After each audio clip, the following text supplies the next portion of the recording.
Et là, 4 maris ou 4 matango, il y a mon 4. Avec ma petite mine. Et puis tu peux venir ici. Avec 4 matango, tu cherches son roi.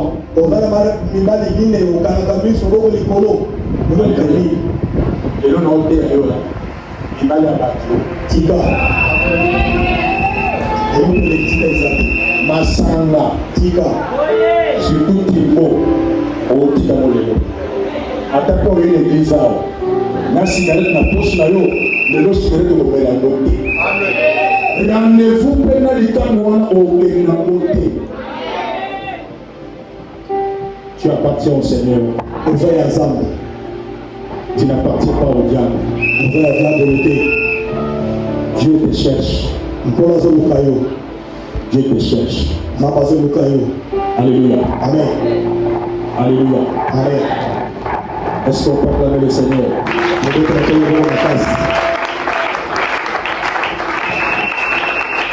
Il y a un passage, Luc, chapitre 5, verset 20 à 25. Luc 5, 20 à 25. Là, vous allez lire à la maison. Luc 5, 20 à 25. Jésus prêchait quelque part. Il voit, on ouvre la toiture. Et on fait descendre un paralytique dans son lit, attaché dans son lit. Et le paralytique descend devant Jésus. Jésus arrête la prédication. Au lieu de dire prends ton miracle. Mais Jésus commence à dire tes péchés te sont pardonnés. L'homme le plus heureux, une femme la plus heureuse, et celui à qui ses péchés sont pardonnés. Si ce soir tes péchés sont pardonnés, le ciel sera ouvert du jour au jour pour l'homme. Si tes péchés te sont pardonnés, rien ne peut résister devant toi. Jésus dit à cet homme, tes péchés te sont pardonnés. Et il y a eu une tumultude dans l'église, dans la synagogue. Qui est celui-ci? Est-ce que quelqu'un peut pardonner le péché? Pour pardonner, il faut avoir la puissance. C'est lui qui a cette puissance-là. Le jeu commence à me dire comment il peut parler le péché.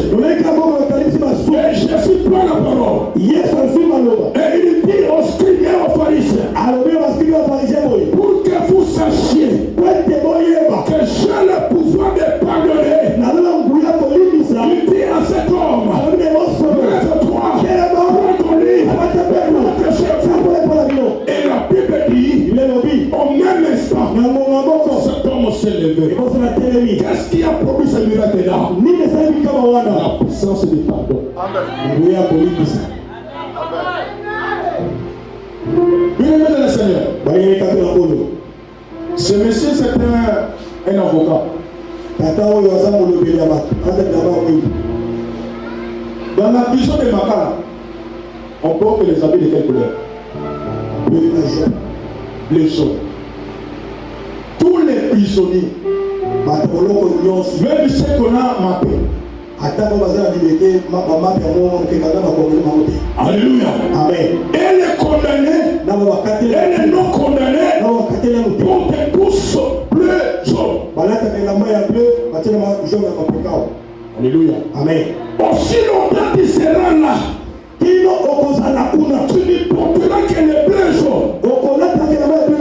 Même si tu te laves, tu te parfumes, tu te coiffes, tu porteras toujours bleu jaune. Même si ça devient sale, tu peux les nettoyer. Ça sera toujours bleu et jaune. Mais le jour où tu vas quitter la prison, tu ne porteras plus bleu et jaune. Écoutez-moi. yoka Bleu et jaune. elamba bleu ya jaune Ce sont des souffrances que nous endurons sur la terre. eza pasi minyoko tozobikala na moi. Ce sont des maladies que nous subissons à tout moment. eza bokono toyokamaka mokolo nsima na mosusu Ce sont des maris, des femmes, des vies qui nous traumatisent à tout moment. asi mibali batuzaka biso mikolo nyonso Mais nous commettons souvent l'erreur. tosalaka mingimingi mbeba On chasse l'habit. topenganaka bilamba Tu peux chasser l'habit. okoki kopengana bilamba Mais aussi on a tiré la prison. wana ozaliaka na Tu boloko porteras un autre habit de besoin. okolata biso na maka na bleu jaune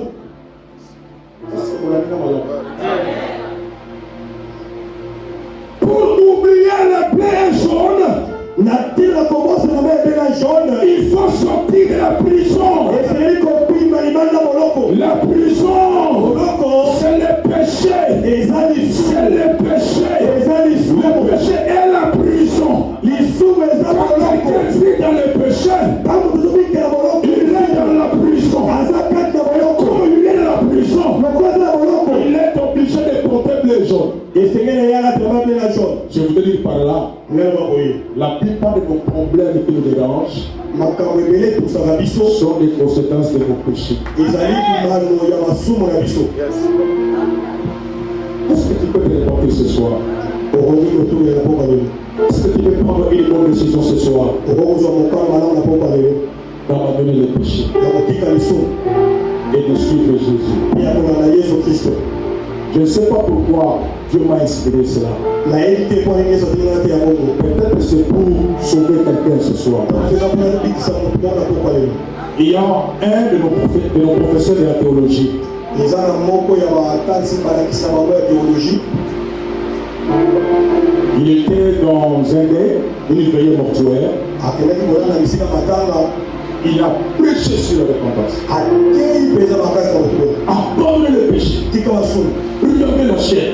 tala nzoto Les conséquences de la chair, nzoto eza na kosa c'est la mort. eza liwa Notre tante est partie. ata mwasi ali Si elle craignait Dieu, soki bayeki kaka nzambe elle sera au ciel. akozala na lona Mais si elle vivait dans le péché, olobika lisumu elle va aller dans l'enfer. akokela life Mais il a insisté sur le péché. awumeli place wana matei Et il a pris le temps de prier azwi mpe moka kosambela pour que le Seigneur pardonne.